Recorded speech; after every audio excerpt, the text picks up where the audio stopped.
Το μοντέλο του ατόμου έχει αλλάξει αρκετές φορές κατά την εξέλιξη της επιστήμης. Ο Ντάλτον, στις αρχές του 19ου αιώνα, επανέφερε τη δημοκρίτια άποψη για το αδιαίρετο άτομο. Στις αρχές του 20ου αιώνα, ο Ράδερφορντ ανακάλυψε ότι όλη σχεδόν η μάζα του ατόμου εντοπίζεται στο θετικά φορτισμένο πυρήνα και ότι τα ηλεκτρόνια βρίσκονται γύρω από τον πυρήνα σε μακρινές αποστάσεις και πρότεινε το πλανητικό μοντέλο του. Λίγα χρόνια αργότερα, ο Μπορ πρόσθεσε στο μοντέλο αυτό τις καθορισμένες τροχές ή στιβάδες για τα ηλεκτρόνια.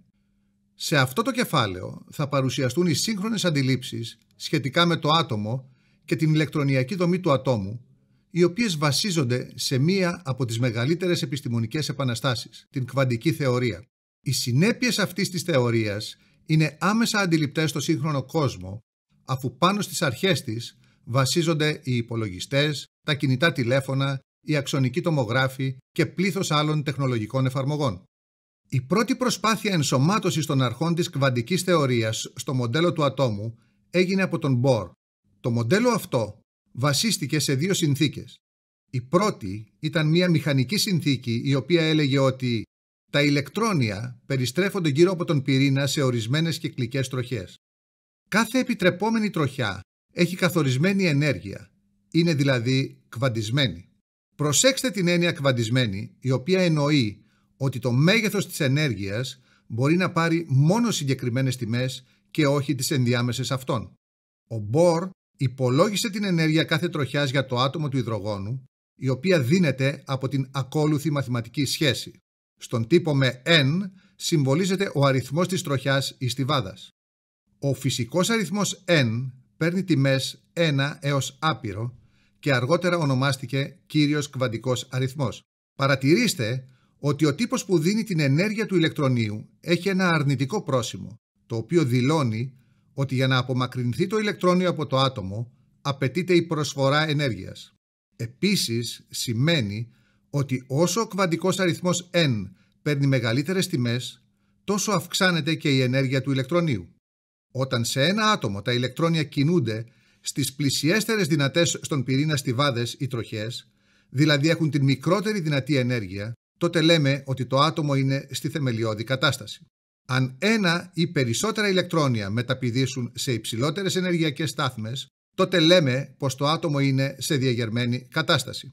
Όταν το ηλεκτρόνιο απομακρυνθεί τόσο ώστε πρακτικά η έλξη του πυρήνα να μηδενιστεί, τότε η ενέργεια του ηλεκτρονίου θα πάρει τη μεγίστη τιμή της, δηλαδή την τιμή 0. Σε αυτήν την περίπτωση θεωρούμε ότι το ηλεκτρόνιο πάβει πλέον να ανήκει στο άτομο και έχει επέλθει ιοντισμός.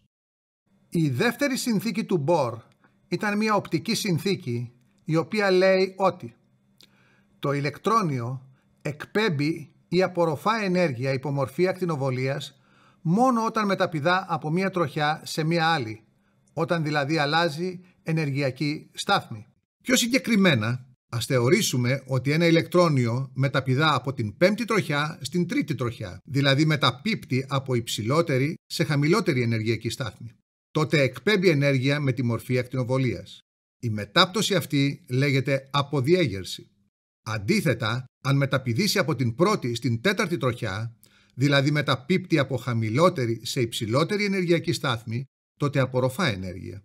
Η μετάπτωση αυτή λέγεται διέγερση.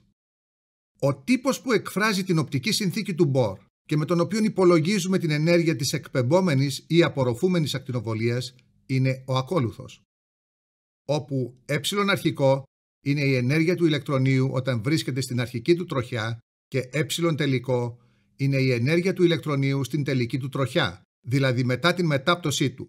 Νη είναι η συχνότητα της ακτινοβολίας και ας είναι μια σταθερά που ονομάζεται σταθερά του Πλάνκ.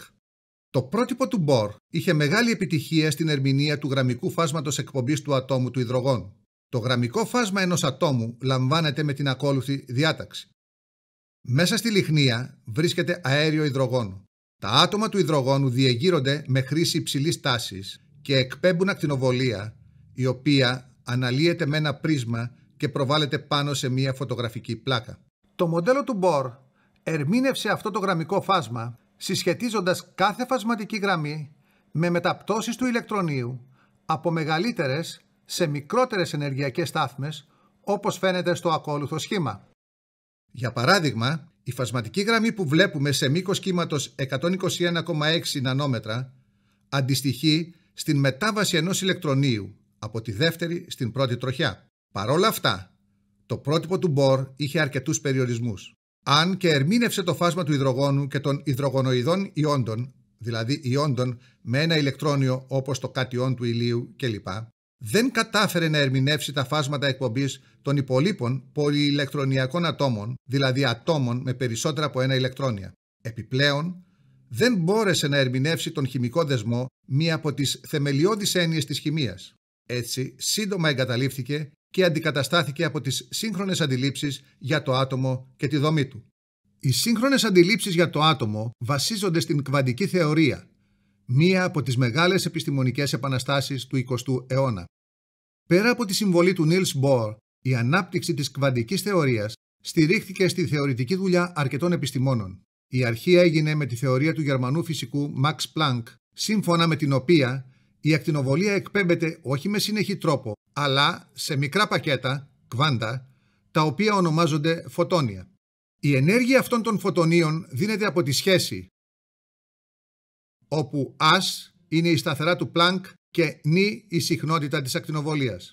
Μεγάλη συμβολή στη διαμόρφωση των σύγχρονων αντιλήψεων για το άτομο είχε και η κυματική θεωρία της ύλης του Γάλλου επιστήμονα Louis de Broglie, σύμφωνα με την οποία το φωτόνιο, όπως και κάθε κινούμενο μικρό σωματίδιο, παραδείγματος χάρη ηλεκτρόνιο, παρουσιάζει διτή φύση σωματιδίου, κβάντο, και κύματος, ηλεκτρομαγνητικό κύμα. Το μήκος κύματος που αντιστοιχεί σε ένα κινούμενο σωματίδιο δίνεται από τον τύπο, όπου m είναι η μάζα και u η ταχύτητα του σωματιδίου.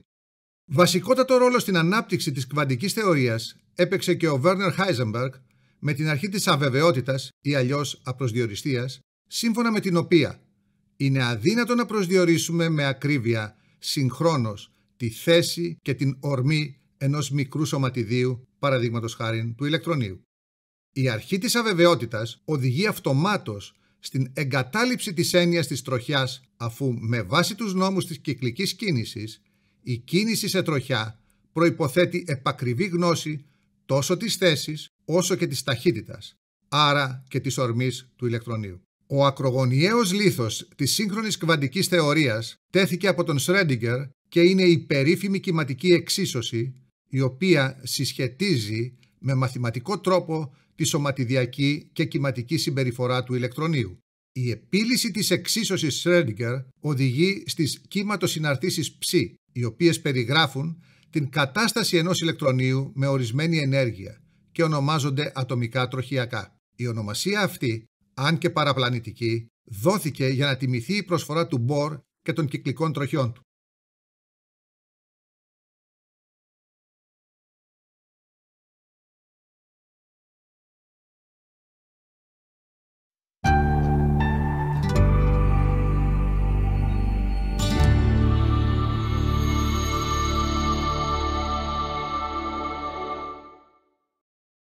Τα ατομικά τροχιακά ψ αποτελούν συναρτήσεις της θέσης του ηλεκτρονίου στο άτομο. Το ψ αυτό καθεαυτό δεν έχει κάποια φυσική σημασία. Αντίθετα, το τετράγωνο του ατομικού τροχιακού ψ τετράγωνο έχει μεγάλη φυσική σημασία, καθώς εκφράζει την πιθανότητα να βρεθεί το ηλεκτρόνιο σε μια ορισμένη περιοχή του χώρου γύρω από τον πυρήνα. Γι' αυτό το λόγο, το τετράγωνο του ατομικού τροχιακού εκφράζει και την πυκνότητα του ηλεκτρονιακού νέφους στο χώρο γύρω από τον πυρήνα. Για να αντιληφθούμε οπτικά την ηλεκτρονιακή δομή ενός ατόμου, απεικονίζουμε σχηματικά το μέγεθος ψ τετράγωνο. Σημειώνουμε ότι αυτές οι απεικονίσεις συχνά συγχέονται με το τροχιακό ψ και γι' αυτό αναφέρονται απλουστευτικά ως τροχιακά. Στην πρώτη απεικόνιση, η πυκνότητα του ηλεκτρονιακού νέφους είναι ανάλογη της πυκνότητας του χρώματος. Παρατηρήστε ότι το ηλεκτρονιακό νέφος έχει τη μεγίστη πυκνότητα κοντά στον πυρήνα. Την ίδια πληροφορία μας δίνει και η γραφική παράσταση της πυκνότητας του ηλεκτρονιακού νέφους συναρτήσει της απόστασης από τον πυρήνα, όπου παρατηρούμε τη μεγάλη τιμή της ηλεκτρονιακής πυκνότητας κοντά στον πυρήνα, η οποία μικραίνει όσο απομακρυνόμαστε από αυτόν. Στη δεύτερη απεικόνιση του μεγέθους ψ τετράγωνο χρησιμοποιούνται οι οριακές καμπύλες, Σε αυτήν την απεικόνηση, το περίγραμμα της καμπύλης περικλείει τη μέγιστη πυκνότητα του ηλεκτρονιακού νέφους έως το 90% ή έως το 99%. Από την επίλυση της εξίσωσης Schrödinger για το άτομο του υδρογόνου προκύπτουν τρεις αριθμοί που ονομάζονται κβαντικοί. Ο κύριος κβαντικός αριθμός που συμβολίζεται με n και παίρνει τιμές από 1 έως άπειρο, πρακτικά από 1 έως 7. Ο δευτερεύον κβαντικός αριθμός ή αζιμουθιακός που συμβολίζεται με L και παίρνει τις τιμές 0, 1, 2, 3 έως την τιμή n-1 για κάθε τιμή του n. Ο μαγνητικός κβαντικός αριθμός που συμβολίζεται με ml και παίρνει τιμές από -L έως L για κάθε τιμή του L. Κάθε δυνατή τριάδα κβαντικών αριθμών οδηγεί σε μία λύση της εξίσωσης Schrödinger, καθορίζοντας ένα συγκεκριμένο τροχιακό του ατόμου του υδρογόνου. Στη συνέχεια, μία σειρά πειραμάτων οδήγησε στην ανάγκη της εισαγωγής ενός επιπλέον κβαντικού αριθμού, ο οποίος αφορά στην ιδιοπεριστροφή του ηλεκτρονίου του τροχιακού. Ο κβαντικός αριθμός του spin συμβολίζεται με ms και παίρνει μόνο δύο τιμές, συν ένα δεύτερο και μείον ένα δεύτερο, και δεν συμμετέχει στη διαμόρφωση της τιμής της ενέργειας του ηλεκτρονίου ούτε στον καθορισμό του τροχιακού. Οι κβαντικοί αυτοί αριθμοί μπορούν να εφαρμοστούν και στα πολυηλεκτρονιακά άτομα. Ο κύριος κβαντικός αριθμός είναι ο μόνος από τους 4 κβαντικούς αριθμούς που υπάρχει και στο ατομικό πρότυπο του Bohr. Στην κβαντομηχανική, ο κύριος κβαντικός αριθμός καθορίζει το μέγεθος του τροχιακού και παίζει καθοριστικό ρόλο στη διαμόρφωση της ενέργειας του ηλεκτρονίου. Ο κύριος κβαντικός αριθμός είναι ενδεικτικός της έλξης πυρήνα ηλεκτρονίου. Όσο μικρότερος είναι ο n, τόσο μεγαλύτερη είναι η έλξη. Τροχιακά, με τον ίδιο κύριο κβαντικό αριθμό n, συγκροτούν τη στιβάδα ή φλοιό. Για ιστορικούς λόγους, οι στιβάδες συμβολίζονται με γράμματα του αγγλικού αλφαβήτου, ξεκινώντας από το K. Έτσι, η στιβάδα με n ίσον 1 συμβολίζεται με K. Η στιβάδα με n ίσον 2 συμβολίζεται με L. Η στιβάδα με n ίσον 3 συμβολίζεται με M και ούτω καθεξής. Ο δευτερεύον κβαντικός αριθμός, ο οποίος δεν υπάρχει στο μοντέλο του Bohr, καθορίζει το σχήμα του τροχιακού και παίζει ρόλο στη διαμόρφωση της ενέργειας του ηλεκτρονίου. Ο δευτερεύον κβαντικός αριθμός είναι ενδεικτικός της άπωσης μεταξύ των ηλεκτρονίων. Ατομικά τροχιακά που έχουν τον ίδιο n και τον ίδιο L αποτελούν υποστιβάδα ή υποφλοιό. Οι υποστιβάδες ή υποφλοιοί συμβολίζονται και αυτές με γράμματα. Έτσι, η υποστιβάδα με L ίσον 0 συμβολίζεται με S. Η υποστιβάδα με L ίσον 1 συμβολίζεται με P. Η υποστιβάδα με L ίσον 2 συμβολίζεται με D και ούτω καθεξής. Επισημαίνεται ότι τα ατομικά τροχιακά συμβολίζονται με τα γράμματα της υποστιβάδας στην οποία ανήκουν.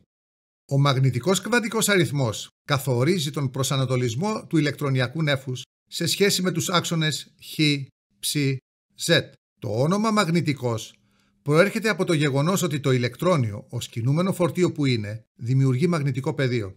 Με δεδομένες τις τιμές των N και L, σε κάθε τιμή του μαγνητικού κβαντικού αριθμού αντιστοιχεί και ένα τροχιακό. Ο μαγνητικός κβαντικός αριθμός του spin δεν προκύπτει από την εξίσωση του Schrödinger και είναι ανεξάρτητος από τις τιμές των άλλων κβαντικών αριθμών. Συγκεκριμένα παίρνει τιμές συν ένα δεύτερο ή πλην ένα δεύτερο. Ο κβαντικός αριθμός του spin καθορίζει μια ιδιότητα του ηλεκτρονίου που ονομάζεται ιδιοπεριστροφή ή αλλιώς spin. Δηλαδή, για τιμή συν ένα δεύτερο λέμε ότι έχουμε spin προς τα πάνω, ενώ για τιμή πλην ένα δεύτερο λέμε ότι έχουμε spin προς τα κάτω. Σε κάθε τροχιακό μπορούμε να έχουμε το πολύ μέχρι 2 ηλεκτρόνια, τα οποία έχουν και αντίθετο spin. Ο κβαντικός αριθμός του spin δεν συμμετέχει στον καθορισμό του τροχιακού και θεωρούμε ότι δεν επηρεάζει τη διαμόρφωση της τιμής της ενέργειας του ηλεκτρονίου. Σε συνδυασμό με τους υπόλοιπους 3 κβαντικούς αριθμούς περιγράφουν πλήρως την κατάσταση ενός ηλεκτρονίου. Τα S τροχιακά, επειδή έχουν τον δευτερεύοντα κβαντικό αριθμό L ίσον 0, εμφανίζουν σφαιρική συμμετρία. Αυτό σημαίνει ότι η πιθανότητα να βρεθεί το ηλεκτρόνιο σε μία ορισμένη απόσταση από τον πυρήνα είναι ανεξάρτητη από την κατεύθυνση. Παρακάτω απεικονίζονται τα 3 πρώτα S τροχιακά για το άτομο του υδρογόνου με 2 τρόπους. Α, οριακές καμπύλες και Β, πυκνότητα ηλεκτρονιακού νέφους. Ανάλογη εμφάνιση έχουν τα S τροχιακά και των υπολείπων ατόμων. Παρατηρήστε ότι το μέγεθος των τροχιακών εξαρτάται από τον κύριο κβαντικό αριθμό. Όσο μεγαλύτερος είναι ο N, τόσο μεγαλύτερη είναι και η ακτίνα της σφαίρας που απεικονίζει το τροχιακό. Τα P τροχιακά, επειδή έχουν L ίσον 1, δεν εμφανίζουν σφαιρική συμμετρία όπως τα S τροχιακά. Αυτό σημαίνει ότι η πιθανότητα να βρεθεί το ηλεκτρόνιο σε μια ορισμένη απόσταση από τον πυρήνα εξαρτάται από την κατεύθυνση. Επίσης, με L ίσον 1, ο ml μπορεί να πάρει 3 τιμές, -1, 0 και +1. Άρα, η υποστιβάδα P διαθέτει 3 P τροχιακά. Τα P τροχιακά απεικονίζονται γραφικά με το σχήμα του διπλού λοβού. Παρακάτω, απεικονίζονται τα 3 P τροχιακά της υποστιβάδας 2P. Ανάλογη εμφάνιση έχουν τα P τροχιακά και των υπολείπων ατόμων. Παρατηρήστε ότι υπάρχουν 3 διαφορετικοί προσανατολισμοί, όσοι και οι δυνατές τιμές του μαγνητικού κβαντικού αριθμού. Όπως και στην περίπτωση των S τροχιακών, το μέγεθος του P τροχιακού καθορίζεται από την τιμή του κύριου κβαντικού αριθμού. Δηλαδή, όσο μεγαλύτερος είναι ο κύριος κβαντικός αριθμός, τόσο μεγαλύτερο είναι το μέγεθος του τροχιακού. Στην παρακάτω απεικόνιση βλέπουμε τη διαφορά ανάμεσα στο μέγεθος του ηλεκτρονιακού νέφους ενός 2P και ενός 3P τροχιακού.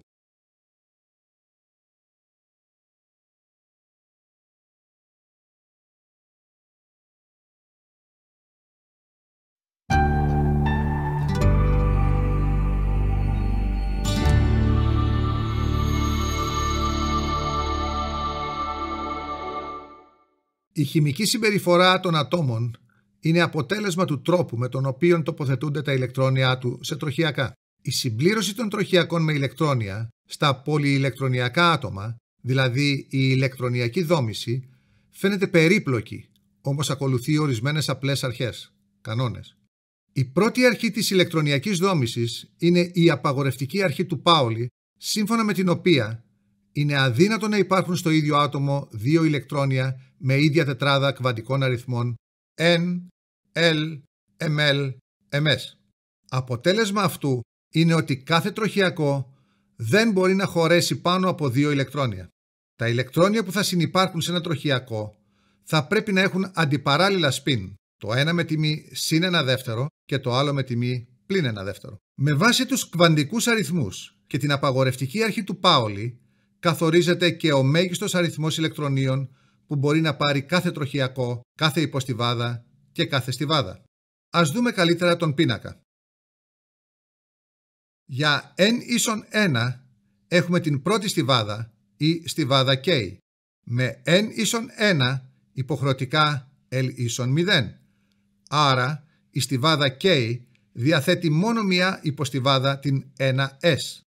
Επειδή ο ML παίρνει μόνο μία τιμή, η 1S υποστιβάδα έχει μόνο ένα τροχιακό, το 1S, που μπορεί να χωρέσει μέχρι 2 ηλεκτρόνια. Επομένως, η στιβάδα K μπορεί να πάρει μέχρι 2 ηλεκτρόνια. Για N ίσον 2 έχουμε τη δεύτερη στιβάδα ή στιβάδα L. Με N ίσον 2, ο L μπορεί να πάρει τις τιμές 0 και 1. Με L ίσον 0 έχουμε την 2S υποστιβάδα. Με L ίσον 1, ο ML παίρνει 3 τιμές. Οπότε η υποστιβάδα 2P περιέχει 3 τροχιακά, το 2PH, το 2Pψ και το 2PZ. Επομένως, η στιβάδα L μπορεί να πάρει μέχρι 8 ηλεκτρόνια. Για N ίσον 3 έχουμε την τρίτη στιβάδα ή στιβάδα M. Με N ίσον 3, ο L μπορεί να πάρει τις τιμές 0, 1 και 2. Με L ίσον 0 έχουμε την 3S υποστιβάδα. Με L ίσον 1 έχουμε την 3P υποστιβάδα. Με L ίσον 2 ο ML παίρνει 5 τιμές. Οπότε η υποστιβάδα 3D περιέχει 5 τροχιακά. Συνεπώς, η στιβάδα M μπορεί να πάρει μέχρι 18 ηλεκτρόνια και ούτω καθεξής.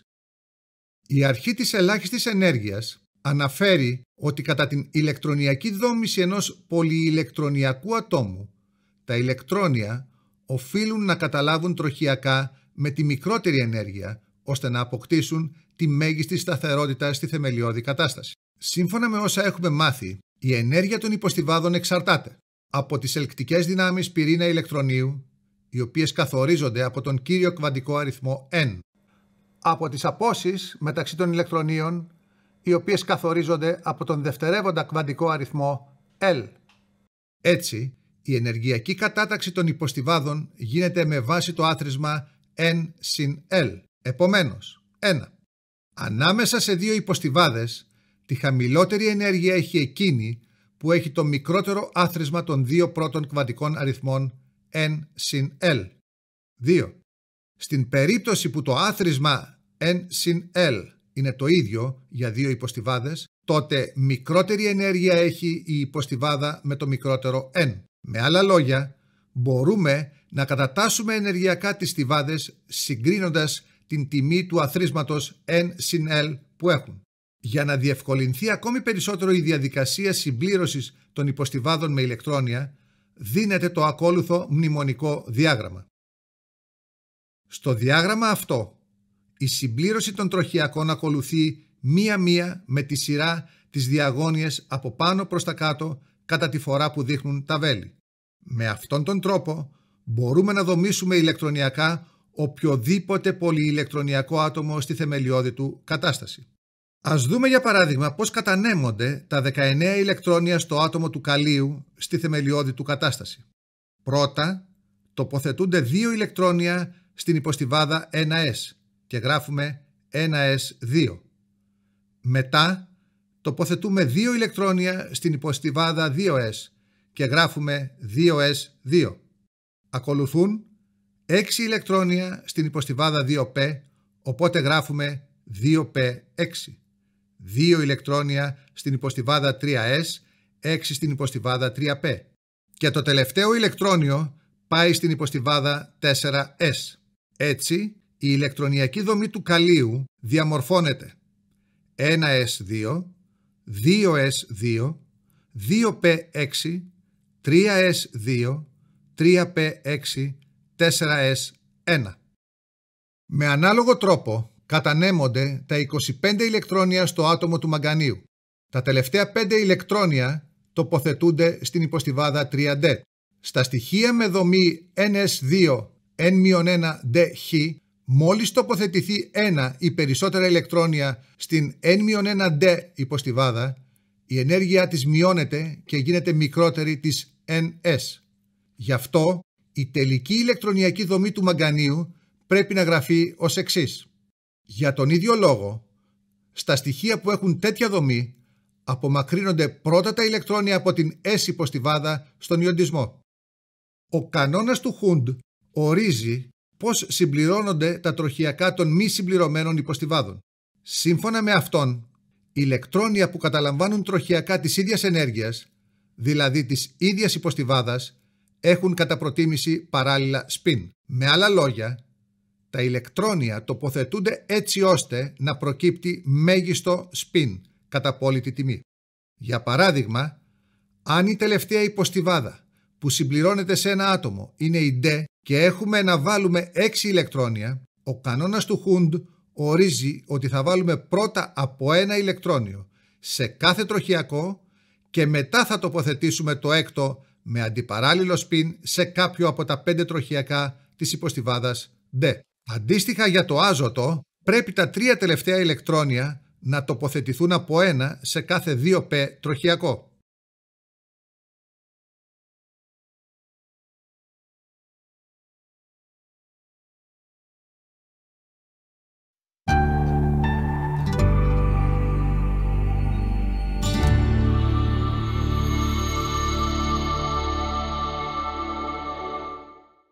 Ο περιοδικός πίνακας είναι μία από τις σπουδαιότερες έννοιες της χημείας.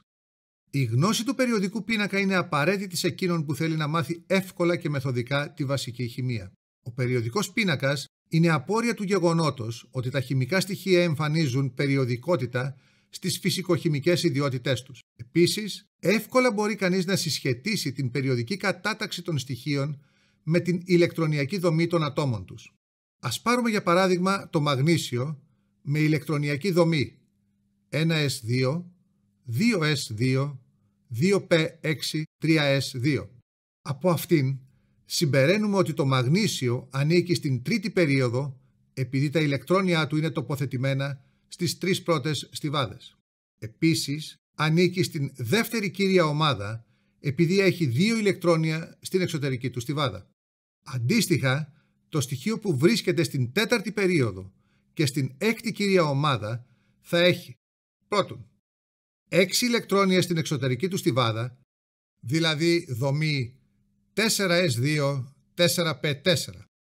Δεύτερον, ηλεκτρόνια που θα συμπληρώνουν τις τρεις πρώτες στιβάδες ακολουθώντας τις αρχές ηλεκτρονιακής δόμησης, άρα θα έχει ηλεκτρονιακή δομή 1s2, 2s2, 2p6, 3s2, 3p6, 3d10, 4s2, 4p4.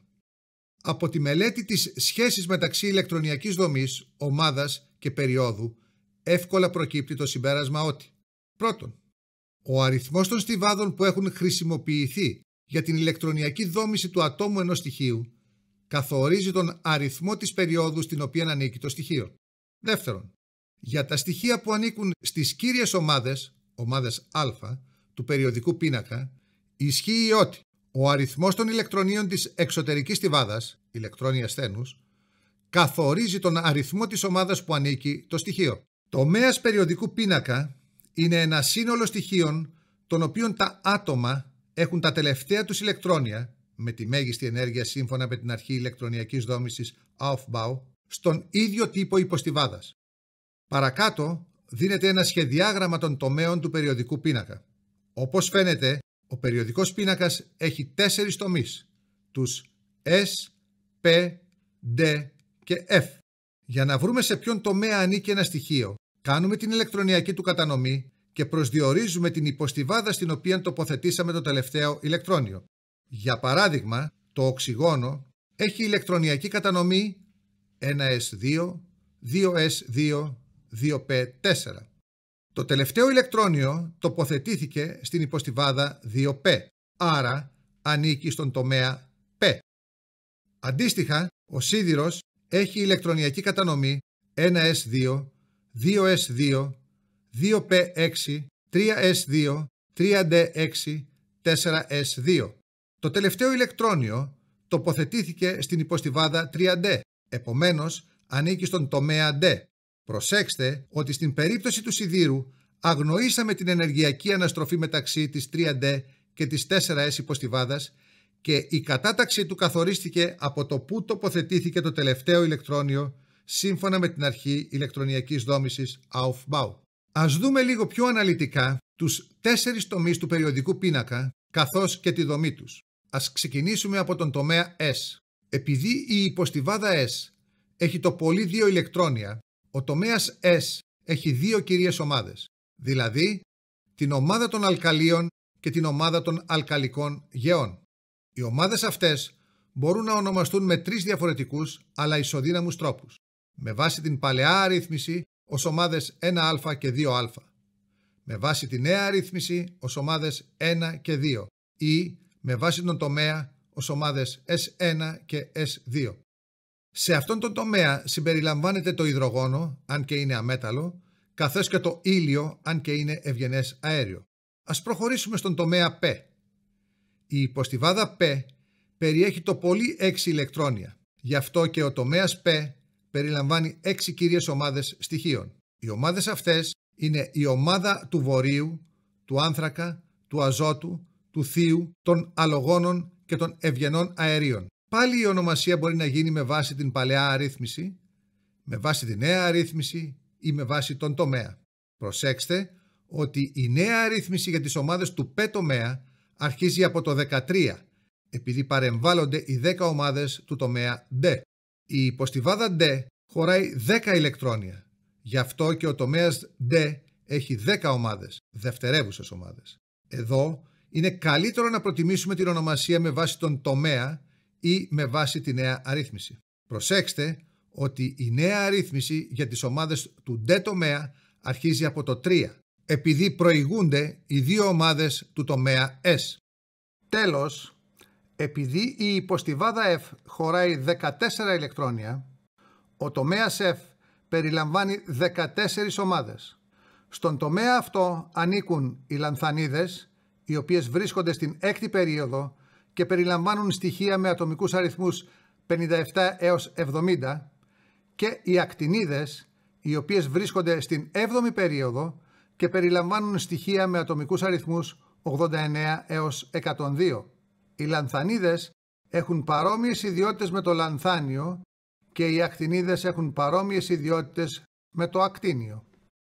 Στοιχεία μετάπτωσης είναι τα στοιχεία που καταλαμβάνουν τον τομέα D του περιοδικού πίνακα. Τα στοιχεία μετάπτωσης, αν και ανήκουν σε διαφορετικές ομάδες, έχουν πολλές κοινές ιδιότητες, όπως 1. Έχουν μεταλλικό χαρακτήρα. 2. Έχουν πολλούς αριθμούς οξύδωσης. 3. Είναι παραμαγνητικά, δηλαδή έλκονται από το μαγνητικό πεδίο επειδή περιέχουν μονήρη ηλεκτρόνια με εξαίρεση τα στοιχεία της ομάδας D10. 4. Σχηματίζουν σύμπλοκα ιόντα. 5. Σχηματίζουν έγχρωμες ενώσεις. 6. Έχουν την ικανότητα να καταλύουν αντιδράσεις. Οι κοινές τους ιδιότητες συνδέονται με το γεγονός ότι έχουν ηλεκτρόνια σθένους στην υποστιβάδα D, ενώ η εξωτερική του στιβάδα σε όλα σχεδόν τα στοιχεία μετάπτωσης έχει 2 ηλεκτρόνια. Από τα στοιχεία μεταπτώσεως, προσοχή, πρέπει να δοθεί στην ηλεκτρονιακή δόμηση του χρωμίου και του χαλκού. Στο χρώμιο έχουμε ηλεκτρονιακή δομή. Η στιβάδα 4S έχει 1 και όχι 2 ηλεκτρόνια, επειδή η ημισυμπληρωμένη στιβάδα 3D οδηγεί σε ενεργειακά σταθερότερη δομή το άτομο του χρωμίου. Ομοίως, στον χαλκό με ηλεκτρονιακή δομή, η στιβάδα 4S έχει 1 και όχι 2 ηλεκτρόνια, επειδή η συμπληρωμένη στιβάδα 3D οδηγεί σε ενεργειακά σταθερότερη δομή το άτομο του χρωμίου. Η δομή του σύγχρονου περιοδικού πίνακα στηρίζεται στο νόμο περιοδικότητας του Mosley, σύμφωνα με τον οποίο η χημική συμπεριφορά των στοιχείων είναι περιοδική συνάρτηση του ατομικού τους αριθμού. Πρακτικά, αυτό σημαίνει ότι κατά μήκος μιας περίοδου, ορισμένες ιδιότητες των στοιχείων και των ενώσεών τους μεταβάλλονται προοδευτικά. Όταν αλλάζουμε περίοδο, τα στοιχεία ή οι ενώσεις τους που ανήκουν στην ίδια ομάδα έχουν παραπλήσιες ιδιότητες. Αυτή η περιοδικότητα στις φυσικές και χημικές ιδιότητες είναι εμφανή στον πίνακα που ακολουθεί με τα χλωρίδια της δεύτερης και τρίτης περίοδου κατά μήκος της περίοδου α. Η φυσική κατάσταση μεταβάλλεται προοδευτικά προς την αέρια κατάσταση. Β. Το σημείο βρασμού μεταβάλλεται σταδιακά. Σε μία ομάδα παρατηρούμε μία επανάληψη των ιδιοτήτων. Για παράδειγμα, το βυρίλιο και το μαγνήσιο σχηματίζουν χλωρίδια με 2 άτομα χλωρίου, τα οποία είναι στερεά με υψηλό σημείο βρασμού και ούτω καθεξής. Έτσι, όταν γνωρίζουμε τις ιδιότητες ενός στοιχείου, μπορούμε να κάνουμε προβλέψεις για τις ιδιότητες των υπολείπων στοιχείων της ομάδας του.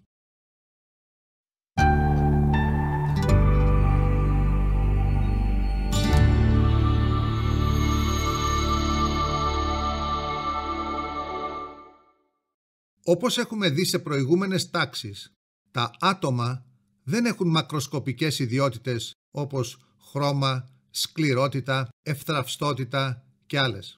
Έχουν όμως άλλες ιδιότητες που καθορίζουν τη φυσική και χημική συμπεριφορά τους.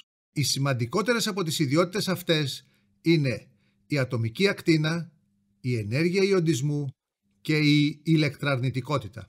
Από αυτές, στο πλαίσιο της γάμα λυκείου θα εξετάσουμε τις 2 πρώτες. Επισημαίνεται ότι οι χημικές ιδιότητες οποιουδήποτε ατόμου καθορίζονται από τα χαρακτηριστικά της ηλεκτρονιακής τους δομής και κυρίως από τα χαρακτηριστικά των ηλεκτρονίων στένους, δηλαδή των ηλεκτρονίων που ανήκουν σε υποστιβάδες πέρα από τη δομή του τελευταίου ευγενούς αερίου, τα οποία συμμετέχουν στο σχηματισμό χημικών δεσμών. Για την ακτίνα του ατόμου υπάρχουν αρκετοί ορισμοί. Σύμφωνα με το βιβλίο, η ατομική ακτίνα ορίζεται ως το μισό της απόστασης μεταξύ των πυρήνων δύο γειτονικών ατόμων, όπως αυτά διατάσσονται στο κρυσταλλικό πλέγμα ενός στοιχείου, όπως φαίνεται στο ακόλουθο σχήμα. Άλλοι θεωρούν ότι ο παραπάνω ορισμός αφορά στην μεταλλική ακτίνα και ότι έχουμε και την ομοιοπολική ακτίνα, η οποία είναι το μισό της απόστασης μεταξύ δύο ατόμων του ιδίου στοιχείου ενωμένων με απλό ομοιοπολικό δεσμό. Ανεξάρτητα από τον ορισμό, η ατομική ακτίνα ενός ατόμου επηρεάζεται από δύο κυρίως παράγοντες. Α, το δραστικό πυρηνικό φορτίο του ατόμου, που κατά προσέγγιση είναι το φορτίο του πυρήνα μειωμένο κατά το φορτίο των ηλεκτρονίων των εσωτερικών στιβάδων. Σε μία περίοδο, καθώς κινούμαστε προς τα δεξιά, αυξάνεται ο ατομικός αριθμός χωρίς να αυξάνεται το πλήθος των στιβάδων. Κατά συνέπεια, αυξάνεται το δραστικό πυρηνικό φορτίο. Μεγαλύτερο δραστικό πυρηνικό φορτίο σημαίνει μεγαλύτερη έλξη των ηλεκτρονίων της εξωτερικής στιβάδας από τον πυρήνα. Επομένως, μειώνεται η ατομική ακτίνα. Β. Το πλήθος των στιβάδων του ατόμου. Συγκεκριμένα, καθώς προχωράμε προς τα κάτω στον περιοδικό πίνακα, προστίθενται στιβάδες στο άτομο και άρα μεγαλώνει η μέση απόσταση των ηλεκτρονίων της εξωτερικής στιβάδας από τον πυρήνα. Συνεπώς, η ατομική ακτίνα αυξάνεται. Τα προηγούμενα συνοψίζονται στο ακόλουθο σχήμα.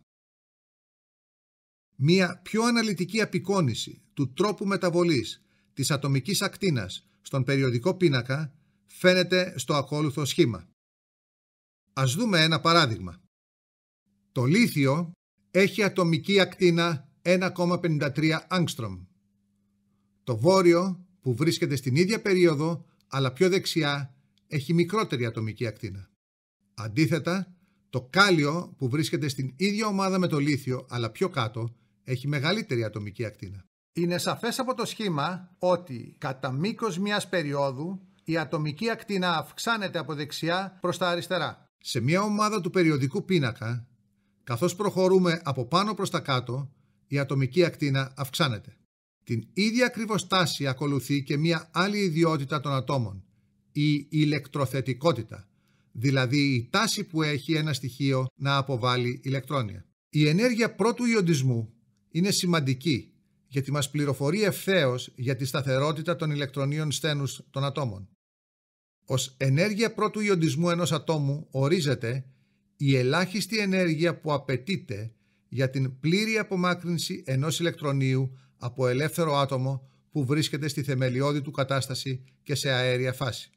Η διεργασία του ιοντισμού είναι ενδόθερμη, επειδή για να απομακρύνουμε ένα ηλεκτρόνιο από ένα άτομο στη θεμελιώδη κατάστασή του απαιτείται η προσφορά ενέργειας. Έτσι, για ένα στοιχείο σίγμα, η εξίσωση που αποδίδει τον πρώτο ιοντισμό του είναι: η ενέργεια πρώτου ιοντισμού επηρεάζεται από τρεις κυρίως παράγοντες. Α. Την ατομική ακτίνα. Όσο μεγαλύτερη είναι η ατομική ακτίνα, τόσο μεγαλύτερη είναι και η μέση απόσταση του πιο μακρινού ηλεκτρονίου από τον πυρήνα. Αυτό έχει ως συνέπεια να ελαττώνεται η έλξη πυρήνα ηλεκτρονίου, με αποτέλεσμα να μειώνεται η ενέργεια ιοντισμού. Β. Το φορτίο του πυρήνα. Όσο μεγαλύτερος είναι ο ατομικός αριθμός Ζ του στοιχείου, τόσο μεγαλύτερο είναι το φορτίο του πυρήνα, με συνέπεια η έλξη πυρήνα ηλεκτρονίων εξωτερικής στιβάδας να γίνεται ισχυρότερη, οπότε η ενέργεια πρώτου ιοντισμού αυξάνεται. Γ. Τα ενδιάμεσα ηλεκτρόνια. Τα ενδιάμεσα ηλεκτρόνια μεταξύ πυρήνα και ηλεκτρονίων εξωτερικής στιβάδας αποθούν το τελευταίο ηλεκτρόνιο. Άρα, όσο αυξάνεται ο αριθμός τους, τόσο μειώνεται η έλξη πυρήνα τελευταίου ηλεκτρονίου, με αποτέλεσμα η ενέργεια πρώτου ιοντισμού να μειώνεται. Επισημαίνεται ότι οι δύο τελευταίοι παράγοντες ουσιαστικά αντιπροσωπεύουν την επίδραση του δραστικού πυρηνικού φορτίου στην ενέργεια πρώτου ιοντισμού ενός ατόμου. Τα προηγούμενα συνοψίζονται στο ακόλουθο σχήμα.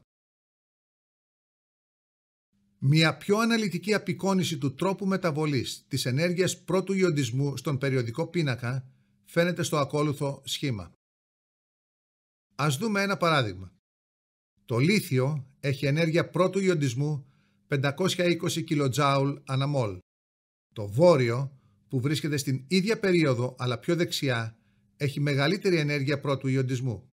Αντίθετα, το κάλιο, που βρίσκεται στην ίδια ομάδα με το λίθιο αλλά πιο κάτω, έχει μικρότερη ενέργεια πρώτου ιοντισμού. Είναι σαφές από το σχήμα ότι κατά μήκος μιας περίοδου η ενέργεια πρώτου ιοντισμού αυξάνεται από αριστερά προς τα δεξιά. Σε μια ομάδα του περιοδικού πίνακα, καθώς προχωρούμε από κάτω προς τα πάνω, η ενέργεια πρώτου ιοντισμού αυξάνεται.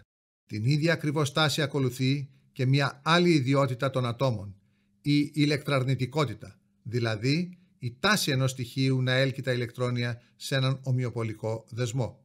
Μετά την απομάκρυνση ενός ηλεκτρονίου από ένα άτομο, μπορούμε να συνεχίσουμε να απομακρύνουμε ηλεκτρόνια, προσφέροντας την απαραίτητη ενέργεια που απαιτείται κάθε φορά. Έτσι, όπως ορίσαμε την ενέργεια πρώτου ιοντισμού, με τον ίδιο τρόπο μπορούν να οριστούν και οι υπόλοιπες ενέργειες ιοντισμού, οι οποίες είναι τόσες όσες και τα ηλεκτρόνια που έχει το άτομο. Για παράδειγμα, η ενέργεια δεύτερου ιοντισμού είναι η ελάχιστη ενέργεια που απαιτείται για την απομάκρυνση ενός ηλεκτρονίου από το ιόν σίγμα-συν σε αέρια κατάσταση. Ο δεύτερος ιοντισμός περιγράφεται με τη χημική εξίσωση.